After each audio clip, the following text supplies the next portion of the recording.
이제 우리는 세례에 대한 요리문답을 마치고 성찬에 대한 내용으로 들어갈 것입니다. 할데베르크 요리문답의 전체 구성을 보게 되면 이 세례에 대해서는 2주간 6문항을 할애하고 있고 이 성찬에 대해서는 3주간 8문항을 할애한 것을 볼 수가 있습니다. 게다가 성찬에 대한 문항들은 그 하나하나의 분량도 정말 길게 기록되어 있죠. 이처럼 할데베르크 요리문답이 성찬에 대해서 많은 분량을 배치한 이유는 종교개혁 당시의 시대적인 배경 때문이라고 할 수 있을 것입니다. 그 당시 독일의 개혁파 교회는 로마 천주교 및 루터파 교회와 성찬에 대해서 심한 논쟁을 벌이고 있었습니다. 천주교와 루터교는 모두 성경적인 성찬교리와 거리가 먼 물질적인 성찬론을 가지고 있었죠. 먼저 천주교가 주장했던 성찬론은 이 화채설이라고 부르는데, 이는 곧 성찬의 빵과 포도주가 실제 그리스도의 살과 피로 변화한다는 교리입니다. 그런데 이러한 주장은 성경에서 온 것이 아니라 고대 그리스 철학에서 온 것입니다. 정확히 말하면 이것은 아리스토텔레스의 철학에서 따온 것인데, 그의 철학에 따르면 모든 물질은 본질과 속성이 나누어진다 라고 합니다. 로마 천주교는 이 철학의 개념을 성찬에 가지고 와서 빵과 포도주의 속성 자체는 원래의 음식 그대로 있지만 그 안에 숨겨져 있는 본질은 예수 그리스도의 살과 피로 변화한 것이다 라고 주장을 펼쳤습니다. 다시 말씀드리지만 이러한 개념은 성경에 아예 나오지 않습니다. 천주교가 이렇게 성찬에 비성경적인 의미를 더해놓은 이유는 그들이 성례를 구원의 조건이라고 여겼기 때문입니다. 즉 그들은 성찬에 성도를 구원해 줄 수 있을 만큼의 엄청난 능력이 있다고 보았기 때문에 여기에 대단히 신비한 의미를 부여하고 싶었던 것입니다. 그래서 그들은 굳이 복잡한 철학체계를 가져오면서까지 그들이 실제로 예수님의 살과 피를 먹는 것이라고 주장하기에 이른 것이죠.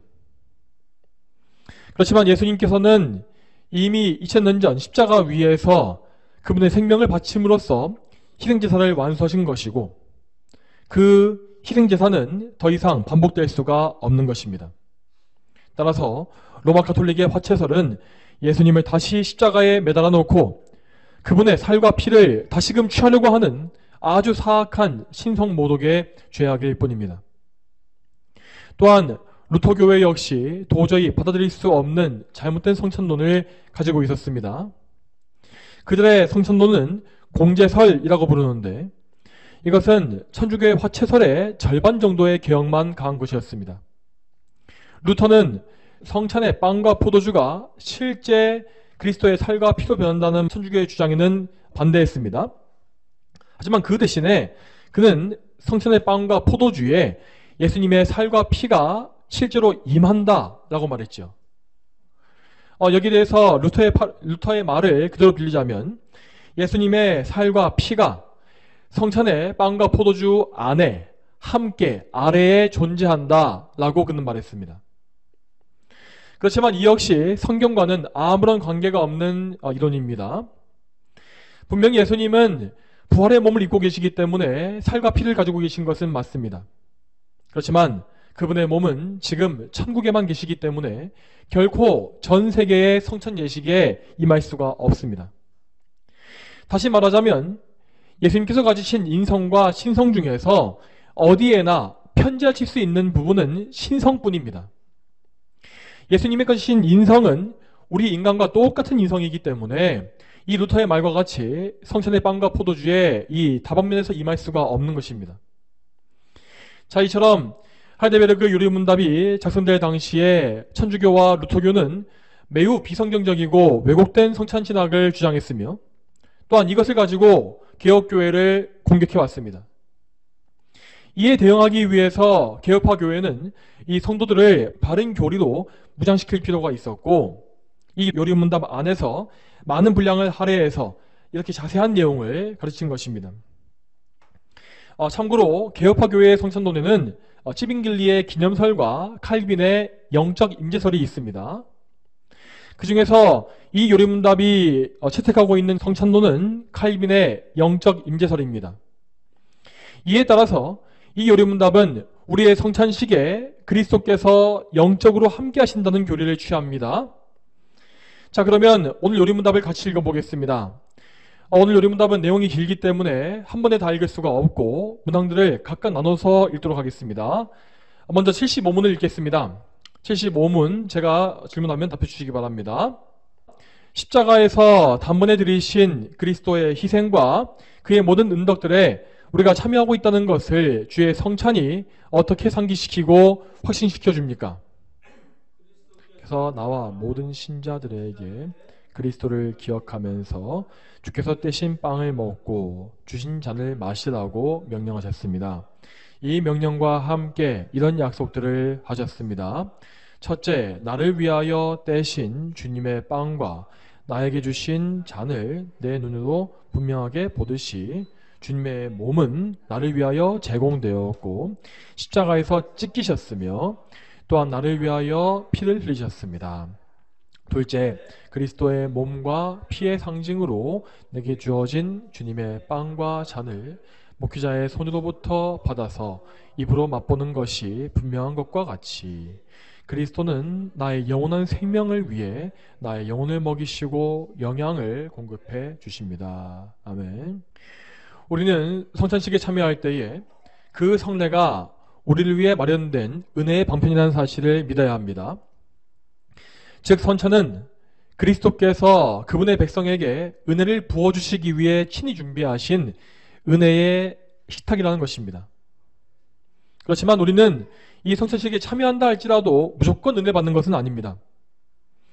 우리에게는 반드시 성례가 무엇인지를 아는 지식이 필요하고 또한 그 지식을 따라서 그리스도와 그분의 은혜를 믿는 믿음이 있어야 합니다. 또한 우리는 그리스도의 은혜를 우리에게 적용해 주시는 성령님께 의지하는 가운데에서 이 성찬식에 참여해야 합니다. 이러한 바른 지식과 참된 믿음이 있을 때에만 우리는 성찬식에 약속되어진 은혜를 받을 수가 있다는 것입니다. 그러면 다음으로 이 성찬에 약속되어진 은혜들은 과연 어떤 것이겠습니까? 오늘 우리가 보게 될 요리문답은 성찬에서 주어지는 은혜와 유익에 대해서 아주 상세한 교리들을 연이어 보여주고 있습니다. 그 중에 75문을 보게 되면 성찬이 그리스도의 은혜를 상기시키고 확신시킨다 라고 되어 있습니다. 정리하자면 이 문항에 나와 있는 성찬의 유익이란 것은 예수님의 은혜를 기억나게 하고 또한 우리의 믿음에 확신을 주는 것이라고 할 수 있습니다. 이에 대해서 가장 먼저 우리는 성찬이 우리 주 예수 그리스도께서 친히 제정하신 성례라고 하는 사실을 알고 믿어야 합니다. 예수님께서는 당신께서 잡히시기 전 마지막 만찬 자리에서 이 성례를 제정하셨습니다. 그 자리에서 예수님은 빵을 들어서 감사 기도를 드리신 이후에 그것을 찢어서 제자들에게 주셨습니다. 그리고 그 빵에 대해서 말씀하시기를 이것은 너희를 위하여 주는 내 몸이니 이것을 행하여 나를 기념하여라 라고 하셨습니다. 자, 이와 같이 예수님은 한 덩이의 빵을 찢어서 제자들에게 나누어 주신 것입니다. 자, 이것은 곧 예수님의 몸이 희생제물로서 찢겨진 것을 상징합니다. 또한 예수님은 빵을 나눠주신 이후에 포도주가 담긴 잔 역시 제자들에게 나눠주셨고 그 잔을 가리켜 말씀하시기를 이 잔은 너희를 위하여 흘리는 내 피로 세우는 새 언약이다 라고 하셨습니다. 그러므로 성찬식의 포도주는 곧 예수님께서 십자가에서 흘리신 보혈을 상징합니다. 예수님은 이 피로 말미암아 새 언약을 세우셨다고 하였는데 이것은 구약, 곧 옛 언약에서부터 이어지는 예수님의 언약입니다. 구약 시대의 성도들은 짐승 제물의 피로써 언약을 맺었고 제사와 절기 등의 모형들을 통하여서 언약을 항상 확인했습니다. 또한 구약에서 율법은 주로 외적으로 볼 수 있는 계명으로 주어졌으며 십계명의 두 돌판에 물리적으로 기록되어 있었습니다. 이와 다르게 예수님의 언약, 이 새 언약은 예수 그리스도의 보혈로서 맺어진 언약입니다. 그러므로 우리는 더 이상 구약의 그림자와 같은 짐승 제사에 의존하지 않고 그리스도께서 자신을 바치신 영원한 제사에 의지합니다. 그리고 우리에게 율법이란 것은 십계명의 돌판에 기록된 것이 아니라 우리의 마음판에 기록된 것입니다. 하나님께서는 우리의 속사람을 거듭나게 하시고 그 안에 성령님을 내주하게 하시어서 우리의 마음속에 그분의 법을 새겨 넣어 주십니다. 이처럼 우리는 예수 그리스도로 말미암아 거듭남과 성령의 내주하심을 얻으며 하나님 아버지와 완전히 새로운 관계 속에서 자녀의 삶을 시작합니다. 그리고 성찬은 예수님께서 말씀하신 바와 같이 이 새 언약의 내용, 이 약속들을 우리에게 보증해주는 증표라고 할 수 있겠습니다. 그러므로 우리는 성찬을 통해서 예수님께서 십자가에서 드리신 희생제사가 우리를 구속했다는 사실을 상기하고 확신합니다. 예수님께서 당신의 몸을 제물로 내어주셔서 그 몸이 찢겼기 때문에 우리는 하나님과 화목을 누리고 나음을 입었습니다. 또한 예수님께서 우리를 위해서 새 언약의 피를 흘려주셨으므로 우리는 그 피로 말미암아 모든 죄를 용서받고 하나님과 새로운 관계 속에 들어간 것입니다. 자, 이러한 것들이 바로 성찬식이 상징하고 있는 그리스도의 공로입니다. 그렇다면 우리는 성찬식의 무엇을 통해서 그리스도의 공로가 우리에게 주어졌음을 확신할 수 있겠습니까? 자, 요리문답에서 성찬은 우리의 시각, 우리의 보는 것과 미각, 맛보는 것을 통해서 이 확신을 준다고 하였습니다. 먼저 우리는 성찬을 위해서 떼어진 빵을 눈으로 보고 또 잔에 담겨있는 붉은 포도주를 보게 됩니다. 이러한 시각적인 방법을 통하여서 우리는 예수님께서 나를 위해 당하신 고난을 생각합니다. 이 성찬은 바로 나에게 주어지는 것이므로 예수님은 분명히 나를 위해서 또한 나 때문에 몸이 찢기고 피를 흘리신 것입니다. 이토록 무가치하고 오직 죄만 짓고 있는 나 같은 죄인을 위하여서 우리 예수님께서 죽임당하신 것이구나, 이러한 사실을 우리는 성찬의 빵과 포도주를 볼 때에 상기해야 합니다. 자, 이렇게 성찬식에서 눈으로 볼 수 있는 이 부분은 곧 우리가 처음에 받는 구원과 연결되어진 것입니다. 예수 그리스도의 죽으심이 나를 죄에서부터 구원하신 것, 나를 처음으로 거듭나게 하시고 구하신 것, 그 사실을 우리는 우리의 눈으로 보고 상기하며 확신할 수가 있다는 것입니다. 그리고 계속 이어서 우리는 성찬의 빵과 포도주를 단지 눈으로만 보는 것이 아니라 그것을 직접 집어서 우리 입으로 맛보고 먹습니다. 성찬식에서 목회자는 성찬을 위해서 기도한 이후에 그것을 나눠주는 역할을 합니다. 이것은 곧 우리 예수님께서 축복 기도를 하시고 빵과 잔을 나눠주신 것을 그대로 재현하는 것입니다.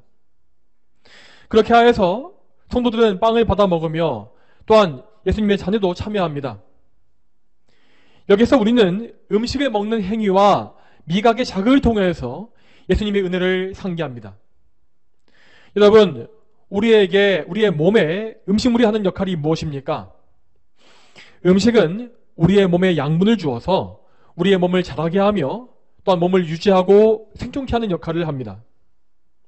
그러므로 성찬식의 빵과 포도주를 먹는 것은 성도의 영혼을 먹이시고 인도하시는 그리스도의 은혜를 상징합니다.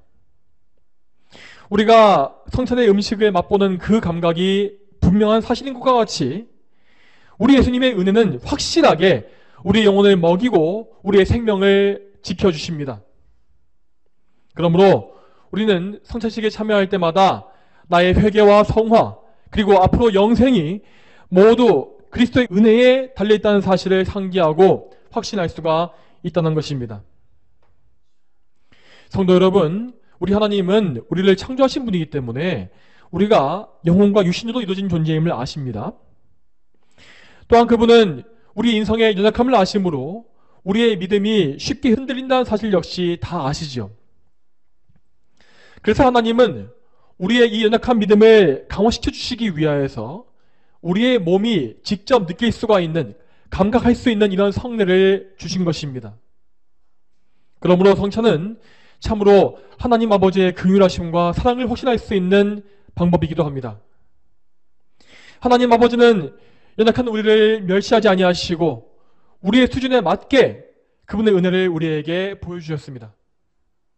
따라서 우리는 이 성례를 사용하시는 성부, 성자, 성령, 삼일체 하나님의 은혜를 생각하고 감사하는 마음을 가지고서 이 거룩한 예식에 참여해야 합니다.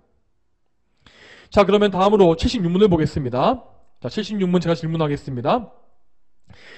십자가에 달리신 그리스도의 몸을 먹는 것과 그리스도의 피를 마시는 것은 무슨 의미입니까?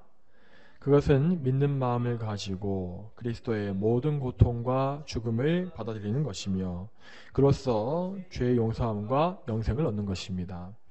더욱이 그리스도와 우리 안에 내주하신 성령으로서 그리스도의 거룩한 몸에 더욱 연합되는 것을 의미합니다.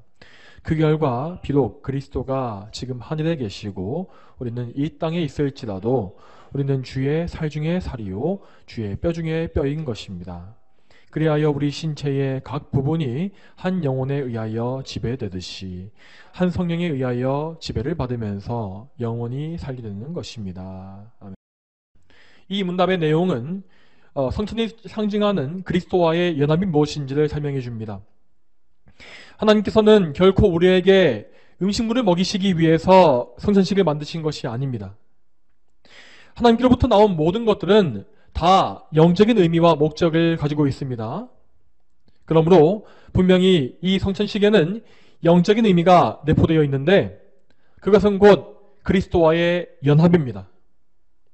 자, 그러므로 만약 우리가 이 영적인 연합의 관계에 이 연합의 의미를 모르고 있다면 우리는 성천에 참여할지라도 그저 음식물을 먹고 마시는 수준에 그치고 있는 것입니다.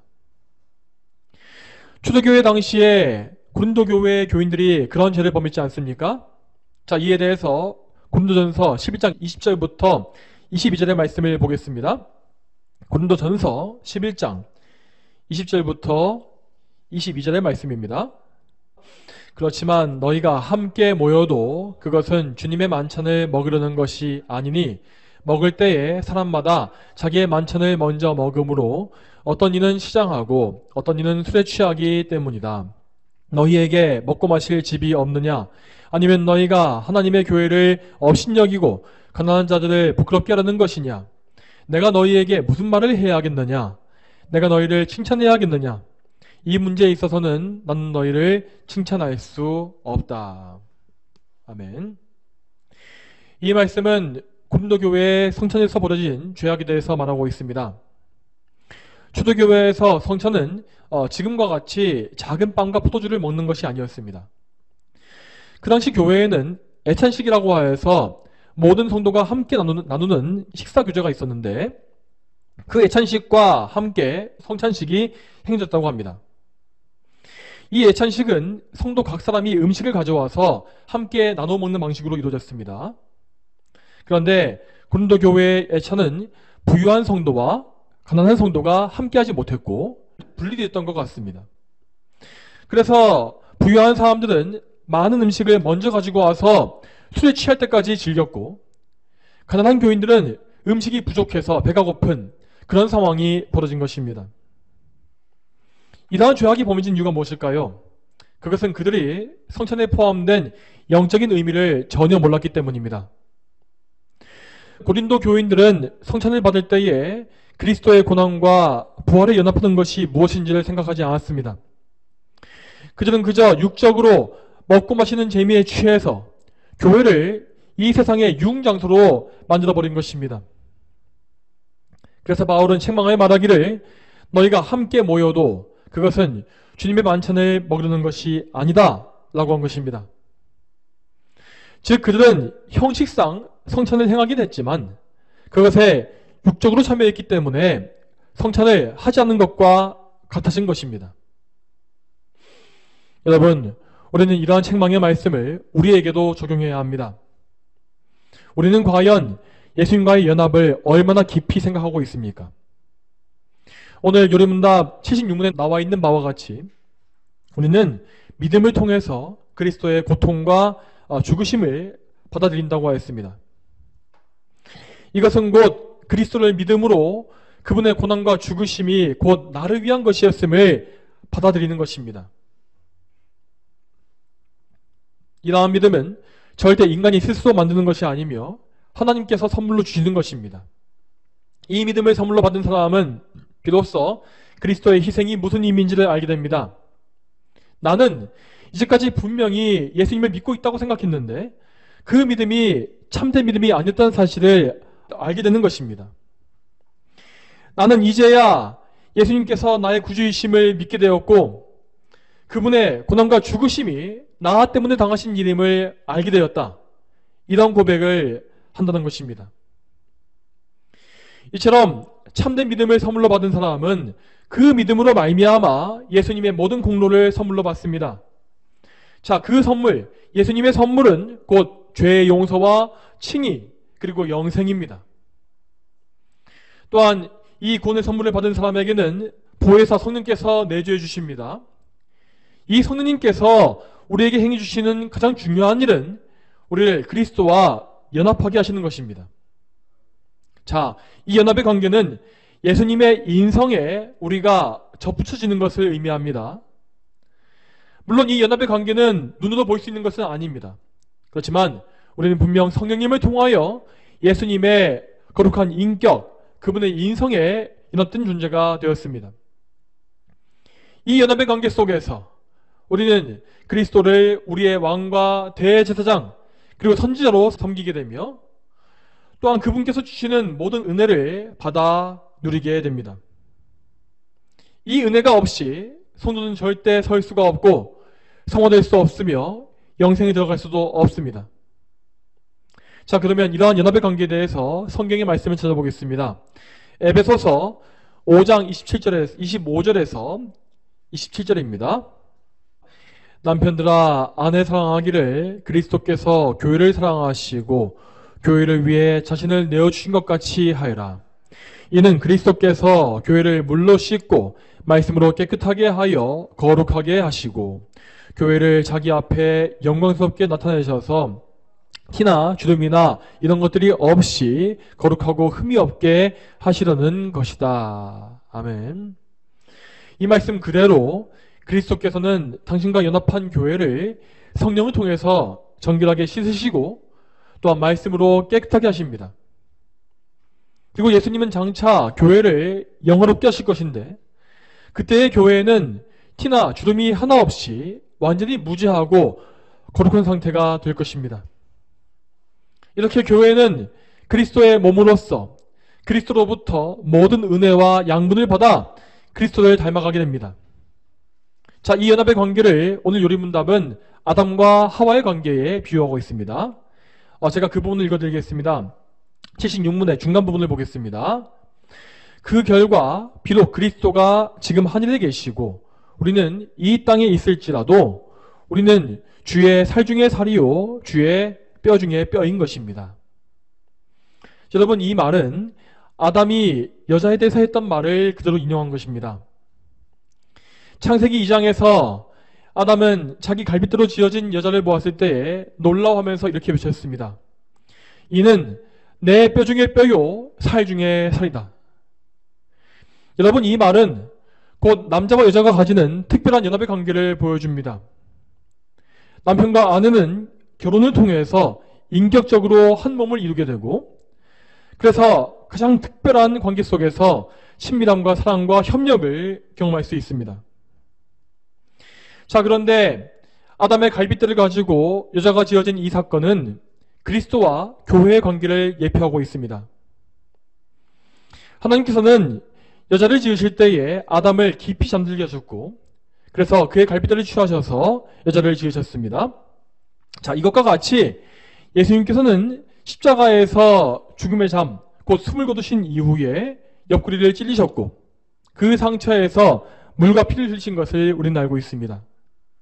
그리고 이 물과 피는 교회가 세워지는 근거가 되었습니다. 예수님께서 흘리신 물은 교회를 거룩하게 하시는 성령의 사역을 상징하고 또한 그분의 피는 교회의 죄를 씻으시는 보혈입니다. 이것을 비유적으로 말하자면 예수님의 옆구리로부터 교회가 탄생했다라고 말할 수 있을 것입니다. 이렇게 교회는 그리스도부터 나와서 그분의 몸으로서 그분과 연합된 관계가 되었으며 모든 성도들은 다 교회 안에서 그분의 지체가 되었습니다. 따라서 교회 안에 있는 성도들은 이 땅에 있을지라도 모두 그리스도의 뼈 중에 뼈요 살 중에 살이라고 부를 수 있는 것입니다. 비록 지금 우리의 몸은 주님과 떨어져 있지만 예수님께서는 성령님을 통해서 우리와 항상 함께 하십니다. 여러분, 그리고 성찬은 성도가 그리스도와 함께 가지는 그 연합과 교제를 가장 정확히 보여주고 있는 성례입니다. 분명 우리 예수님은 성령님을 통하여 성찬식의 식탁에 영적으로 임재하십니다. 그리고 그분은 우리를 위하여 영적인 식사를 마련해 주시며 우리가 믿음으로 그 식사에 참여할 때에 우리의 믿음을 굳세게 하시는 귀중한 은총을 베풀어 주십니다. 이러한 유익은 믿음을 통해서 예수님과 연합한 참된 성도만이 누릴 수 있는 은혜입니다. 따라서 이 연합관계가 없는 가운데 성례에 참여한다는 것은 성찬의 참된 유익을 전혀 얻지 못하는 것을 의미합니다. 여러분, 그렇기 때문에 우리는 우리 자신의 영적 상태를 점검하고 우리가 진정으로 그리스도와 연합되어진 존재인지를 생각해 봐야 하는 것입니다. 여러분, 예수님과의 연합관계는 결코 애매모호하거나 흐릿할 수가 없습니다. 성도는 예수님을 향하여 명확한 지식과 뜨거운 사랑과 그리고 그분께 충성하고자 하는 거룩한 의지를 가지고 있어야 합니다. 또한 우리는 날마다 예수님과의 관계 속에서 그분으로 인하여 그분으로부터 새 힘을 얻고 죄를 이기며 영적으로 성장해가는 경험을 해야 합니다. 만일 우리에게 이러한 신앙과 이러한 신앙의 경험이 없다면 우리는 우리의 믿음 없음을 솔직히 고백하고 성령님께 도움을 구해야 합니다. 성령님, 나의 믿음 없음을 불쌍히 여기시고 부디 나에게도 구원 얻는 믿음을 선물로 주시어서 그리스도와 연합하게 해주시옵소서. 이러한 기도를 반드시 올려야 한다는 것입니다. 자, 그러면 다음으로 77문을 보겠습니다. 네, 제가 질문하겠습니다. 떼어진 빵을 먹고 주어진 잔을 마시는 것과 같이 그리스도께서 자신의 몸과 피로써 믿는 자들을 먹이시고 양육하시겠다는 것을 어디에서 약속하셨습니까? 주의 성찬에서 있습니다. 이것은 다음과 같이 표현되어 있습니다. 내가 너희에게 전해준 것은 주께 받은 것이니. 잡히시던 밤에 빵을 들어 감사기도를 드리시고 빵을 떼시며 말씀하시기를 이것은 너희를 위하는 나의 몸이다. 이것을 행하여 나를 기념하여라 하시고 식사 후에 또한 이같이 잔을 들고 말씀하시기를 이 잔은 내 피로 세운 새 언약이다. 이것을 행하여 마실 때마다 나를 기념하여라 하셨으니 그러므로 너희가 이 빵을 먹으며 이 잔을 마실 때마다 주님의 죽으심을 그분이 오실 때까지 선포하는 것이다. 이 약속은 사도 바울에 의해 반복됩니다. 우리가 축복하는 축복의 잔은 그리스도의 피에 참여하는 것이 아니냐? 우리가 떼는 빵은 그리스도의 몸에 참여하는 것이 아니냐? 빵이 하나이므로 우리가 여럿일지라도 한 몸이니 우리가 다 한 빵에 참여하기 때문이다. 아멘. 이 요리문답의 내용은 그리스도께서 성찬을 통해 성도들을 영적으로 먹이시고 양육하신다는 사실을 진술하고 있습니다. 여기서는 고린도전서에 나와 있는 두 말씀이 인용됩니다. 첫 번째 말씀은 고린도전서 11장 23절부터 26절에 나와 있는 말씀이고 두 번째 말씀은 오늘 이 설교의 본문인 고린도전서 10장 16절부터 17절의 말씀입니다. 자, 여기에서 우리는 먼저 첫 번째 말씀 부분에 나와 있는 기념하여라 라는 표현을 잘 생각해 봐야 합니다. 이 기념이라는 말을 문자 그대로 받아들이게 되면 당연히 성찬은 그저 예수님의 희생을 기억하는 것 외에 다른 의미가 없을 것입니다. 실제로 종교개혁자 치빙글리는 이 표현을 통해서 기념설이라고 하는 성찬론을 발전시켰습니다. 이 기념설은 말 그대로 성찬을 하나의 기념 예식으로 보는 것입니다. 이에 따르면 성찬의 의미는 단지 예수님의 희생을 기억하고 감사하는 것에서 그칩니다. 거기에 예수님의 영적인 임재는 없으며 또한 그분으로부터 은혜를 받거나 영적으로 자라가는 일도 없는 것입니다. 여러분, 그렇지만 예수님께서는 이렇게 단순한 의미에서 이 기념이라는 말을 사용하신 것이 아닙니다. 이 말은 성찬의 모형이었던 구약의 유월절 말씀에서 따온 것입니다. 자, 그러면 이에 대해서 출애굽기 말씀을 같이 보겠습니다. 출애굽기 12장 14절 말씀입니다. 너희가 이 날을 기념하여 여호와의 절기로 삼고 너희 대대로 영원한 규례로 지켜야 한다. 아멘. 여러분, 이 유월절에 대한 명령에서 하나님께서 의도하신 바가 무엇이겠습니까? 그분은 이스라엘 백성들에게 출애굽을 기념하라, 즉 기억하라는 의미로만 말씀하신 것이 아닙니다. 실제로 이스라엘 백성들은 유월절 양을 잡을 때에 그 양이 자기를 대신해서 죽는 희생 제물임을 알고 있었습니다. 또한 그 양의 피는 이스라엘 백성을 위한 대속의 피로서 그들의 문설주와 좌우 임방에 칠해졌습니다. 그 피로 말미암아 이스라엘 백성은 죽음을 면했으며 죄에서 구속을 받아 하나님의 백성이 된 것입니다. 그러므로 구약시대 이스라엘 회중 가운데에서 중생에서 참된 믿음을 소유한 성도들은 이 유월절의 의미가 무엇인지를 알았을 것이 분명합니다. 그 성도들은 믿음의 눈을 통해서 유월절 양이 가리키고 있는 메시아를 바라봤으며 매년마다 유월절을 반복할 때에 그 믿음이 더욱더 굳세어지는 은혜를 얻었습니다. 따라서 아까 본 말씀에서 유월절을 기념한다 라는 이 표현은 단지 과거의 사건을 기억하고 감사하는 정도를 넘어서서 구약의 성도들에게도 그리스도를 더욱더 굳세게 믿게 하는 영적 유익을 주는 말씀이었던 것입니다. 이처럼 믿음을 굳세게 해주고 확신해 주는 것은 기념설만으로는 설명할 수가 없습니다. 자, 왜냐하면 우리의 믿음이 굳건해지는 것은 오직 성령님의 사역이기 때문입니다. 여러분, 그러므로 성찬식에는 분명히 성령님의 임재가 있으며 성령께서는 성찬에 약속된 은혜를 우리에게 실제로 주십니다. 또한 더 나아가서 성령께서 계시는 곳에는 항상 예수 그리스도의 임재가 있으므로 성찬식의 자리에는 분명 그리스도의 영적 임재가 있는 것입니다. 따라서 우리는 성찬의 의미가 무엇인지를 분명히 알아야 합니다. 성찬은 단순히 그리스도의 희생을 기념하는 행사가 아닙니다. 이것은 믿음 안에서 영적인 식탁에 참여하는 것이고 또한 그리스도께서 약속하신 영적 유익을 받아 누리는 성례입니다. 그러므로 우리는 이 예식에 참여할 때마다 이러한 유익과 영적 성장을 기대해야 하고 또한 그러한 유익을 우리에게 실제로 부어달라고 하나님께 간절히 기도해야만 합니다. 여러분, 그리고 여기서 더 나아가서 우리는 성찬으로 말미암아 교회 전체, 우리 몸된 교회, 그리스도의 몸된 교회 전체에 주어지는 유익이 무엇인지를 생각해야 합니다. 자, 이에 대해서는 오늘 본문의 말씀을 다시 보겠습니다. 오늘 본문의 말씀 고린도전서 10장 16절에서 17절입니다. 우리가 축복하는 축복의 잔은 그리스도의 피에 참여하는 것이 아니냐? 우리가 떼는 빵은 그리스도의 몸에 참여하는 것이 아니냐? 빵이 하나이므로 우리가 여럿일지라도 한 몸이니 우리가 다 한 빵에 참여하기 때문이다. 아멘.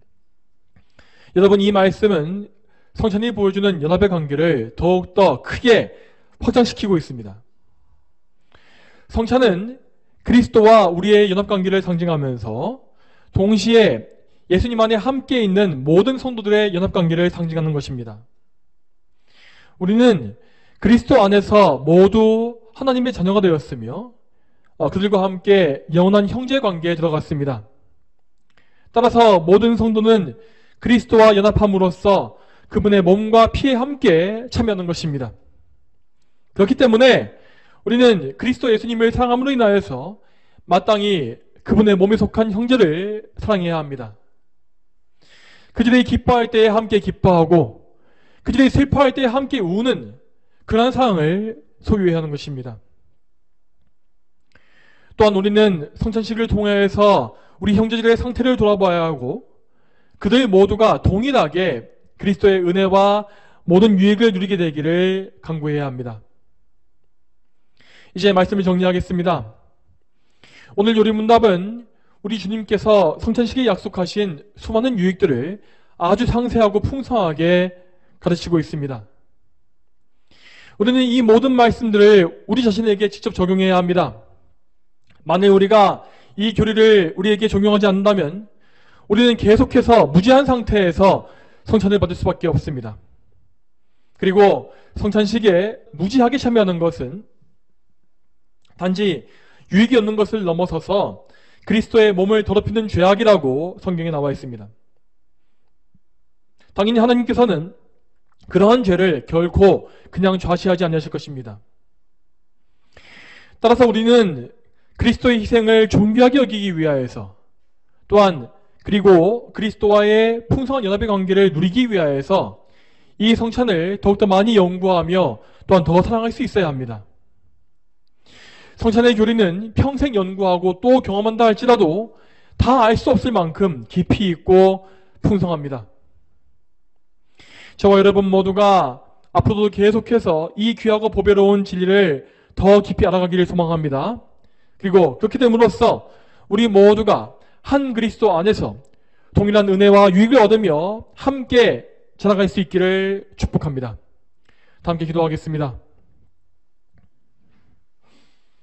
하나님 아버지, 오늘도 이 성찬식에 대한 말씀을 통하여서 우리가 이 성찬에 약속되어진 하나님의 약속과 또 예수 그리스도의 공로가 또한 무엇인지를 보게 하심에 참으로 감사드립니다. 우리가 늘 이것을 바른 지식과 또한 믿음으로 받음으로 말미암아서 실제로 하나님께서 주시는 바 그 은혜의 약속과 그 은혜의 유익을 받을 수 있도록 인도해 주시옵소서. 하나님 또한 저희가 평상시에도 언제나 저희가 예수 그리스도를 굳게 붙잡고 믿음으로 말미암아 예수님의 보혈로 씻김받고 또 예수님의 의로 거룩하게 되는 그런 은총을 누리기를 소망합니다. 저희를 인도하여 주시옵소서. 감사드리며 거룩하신 예수님의 이름으로 기도 올립니다. 아멘.